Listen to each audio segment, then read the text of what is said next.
Welcome to my channel of Gill Master Stories. Don't forget to subscribe button and press on the bell icon for more inspiration and mind-blowing stories. A peaceful neighborhood stroll turns into chaos when one woman's shocking accusation flips the script. What unfolds will leave you speechless. It was a picture-perfect Saturday afternoon in Greenville, South Carolina, the kind of day where the sunlight danced through the tree branches, casting playful patterns on the pavement. Darren loved these afternoons. He had a passion for uncovering the stories behind the architecture and landscapes of his town.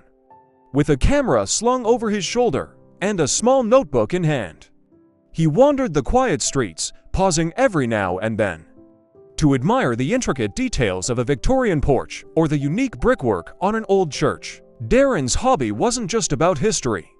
It was his way of connecting with his community, documenting its charm and sharing it on his blog. Over time, he had earned a modest following of local readers who appreciated his insights and photographs. He often received emails from older residents thanking him for preserving the town's heritage in such a personal way. This afternoon, however, felt a little different. As Darren strolled along Sycamore Avenue, he noticed a woman staring at him from behind a lace curtain. Her eyes bore into him like she was trying to solve a puzzle. He offered a polite wave, but she didn't respond. Instead, the curtain snapped shut, leaving him with a lingering feeling of discomfort. He brushed it aside and kept walking, stopping to snap a photo of an old oak tree that stood proudly in the middle of a yard. Inside her house, Linda paced the living room, her phone clutched tightly in her hand. "There's a man walking up and down the street," she hissed into the receiver. "He's been lingering near houses, taking pictures. I'm sure he's scouting the neighborhood. You need to send someone over." The operator on the other end tried to reassure her, but Linda wouldn't hear it. To her, Darren's behavior was suspicious, and she was determined to stop whatever she imagined he was planning. Unaware of the call, Darren moved further down the street, admiring a quaint craftsman-style home. He crouched slightly to get the perfect angle for his photo, oblivious to the growing tension brewing behind closed doors. The quiet, suburban charm of Sycamore Avenue was about to shatter. But before Darren could even snap his next picture, the sound of sirens echoed down the street, and what happened next was nothing short of jaw-dropping. The sirens grew louder, breaking the tranquil atmosphere of the neighborhood. Darren straightened up, puzzled, as two police cruisers rounded the corner and came to a stop just a few feet away. The flashing red and blue lights reflected off the nearby houses, casting an eerie glow across the pristine lawns. Neighbors peeked out from windows and doorways, their curiosity piqued by the sudden commotion. Darren's confusion turned to unease as two officers stepped out of their vehicles and began walking toward him. "Good afternoon, sir," one of them said, his tone professional but guarded. "Can we have a word with you?" "Of course," Darren replied, his voice steady but unsure of what was happening. He set his camera and notebook down on the sidewalk, raising his hand slightly to show he had nothing to hide. "Is there a problem?" The officer glanced at his partner before speaking. "We received a call about someone behaving suspiciously in the area. Do you live around here?" Darren's brows furrowed suspiciously. "I'm just taking photos for my blog. I document historical homes and architecture in the area." He gestured to his camera and notebook as evidence of his claim before the officers could respond. Linda appeared on her porch, her face flushed with indignation. "That's him," she called out, pointing a trembling finger in Darren's direction. "I saw him walking back and forth, looking at houses and taking pictures. He's planning something, I just know it." Darren's jaw dropped. "Planning something, ma'am? I'm just walking and taking photos, that's all." But Linda wasn't backing down. "Don't let him fool you," she insisted, her voice rising with each word. "I've seen this before. They come around pretending to be harmless, and then bam. Break-ins all over the place." The officers exchanged a glance, their postures tense. "Sir," one of them said, turning back to Darren, "we're going to need to see some ID." "And hear more about what you're doing here," Darren complied, pulling out his wallet and handing over his driver's license. As the officers examined it, more neighbors began to emerge from their homes, forming a small crowd on the sidewalk. Among them was Mrs. Donovan, an elderly woman with a kind face who lived a few houses down. "What's going on here?" she asked, her voice cutting through the growing murmur of the crowd. She recognized Darren immediately. "Oh, that's Darren. He writes the blog about Greenville's history. I've seen his posts. He's harmless." Linda turned to Mrs. Donovan, her expression a mix of irritation and disbelief. "Harmless? You can't know that for sure. Just because he writes a blog doesn't mean he's not up to something." Mrs. Donovan frowned, stepping closer to Darren. "I do know that for sure. He's been documenting our neighborhood for months. And I've even helped him with research. You're making a big mistake." The officers, sensing the growing tension, held up their hands to calm everyone down. "Let's all take a step back," one of them said. "We're just trying to figure out what's going on here." But as more neighbors began to take sides, the situation spiraled out of control, revealing much more than anyone expected. The tension in the air was palpable. As the crowd grew larger, neighbors whispered to one another, their voices a mixture of curiosity and concern. Some sided with Linda, convinced her vigilance was justified, while others nodded along with Mrs. Donovan, defending Darren's intentions. The atmosphere felt like a powder keg, ready to explode with the slightest spark. "Look, officers," Darren said calmly, though frustration was beginning to seep into his tone. "I've lived in Greenville for years. I'm passionate about documenting this town's history. That's all this is about." He held up his camera again. "You're welcome to check the photos. It's nothing but houses and landmarks." One officer gestured for Darren to hand over the camera, which he did without hesitation. The officer flipped through the images. Photos of old houses, an antique lamppost, a weathered mailbox. It was clear there was nothing incriminating. But Linda wasn't backing down, of course. He wouldn't take pictures of anything suspicious. She snapped. "He's smart enough to cover his tracks."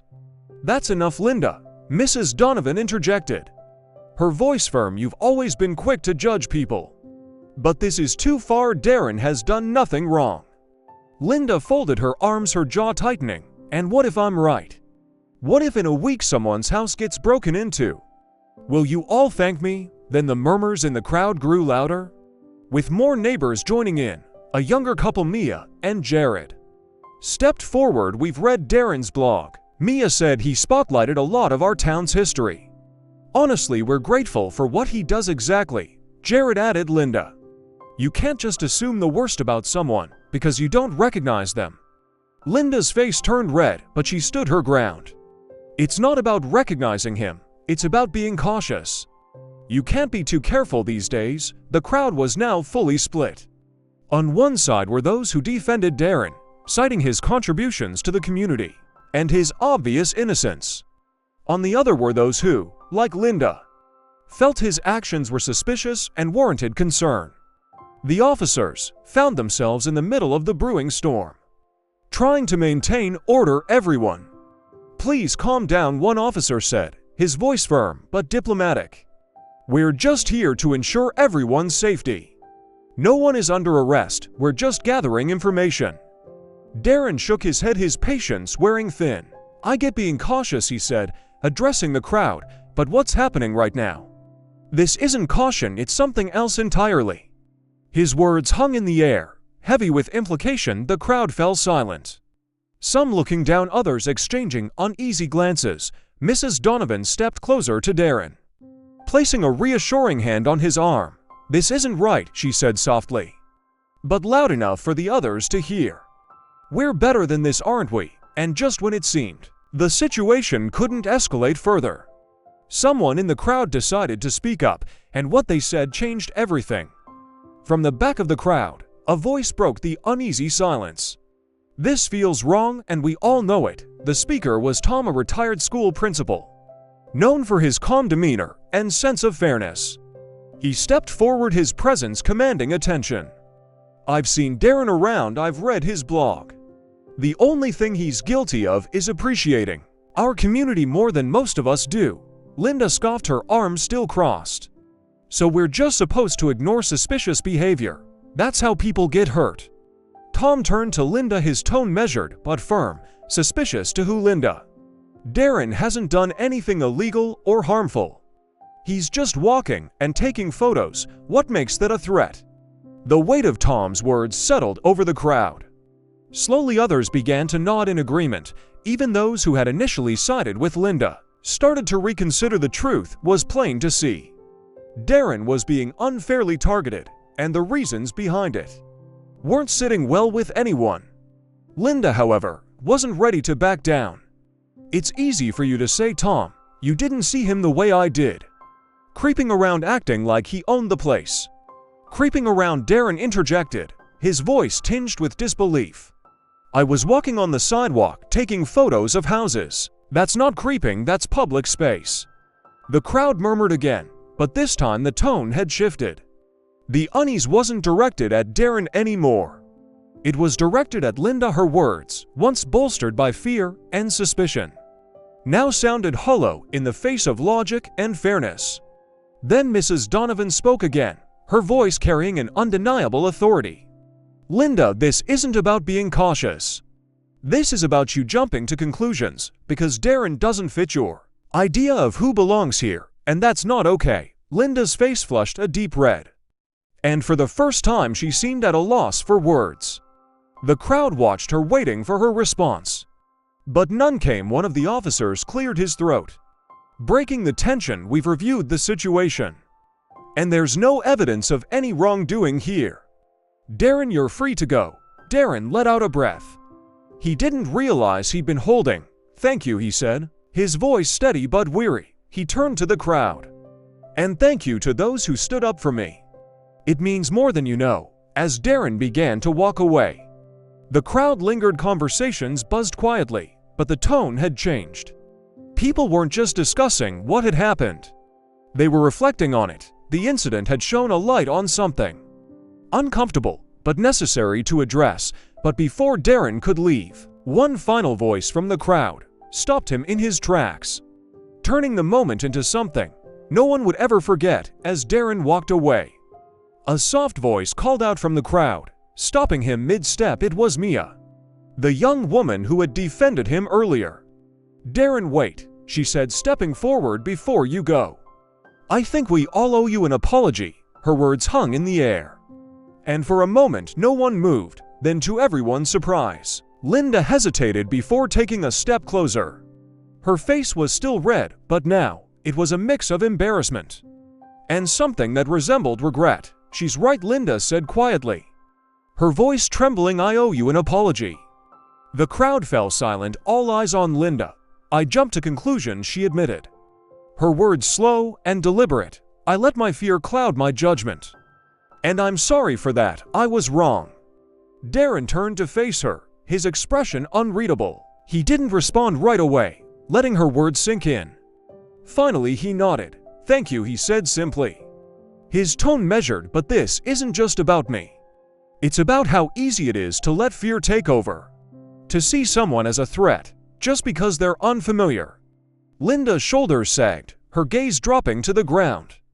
I'll do better, she murmured. I have to. At that moment, Mrs. Donovan stepped forward, addressing the entire crowd. We all have to do better, she said, her voice strong and unwavering.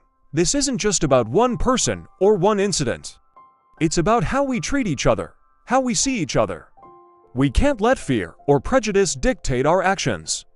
Tom nodded in agreement. We need to make this a turning point, he said. Let's not let this moment pass without learning something from it. The crowd murmured in agreement, and an idea began to form.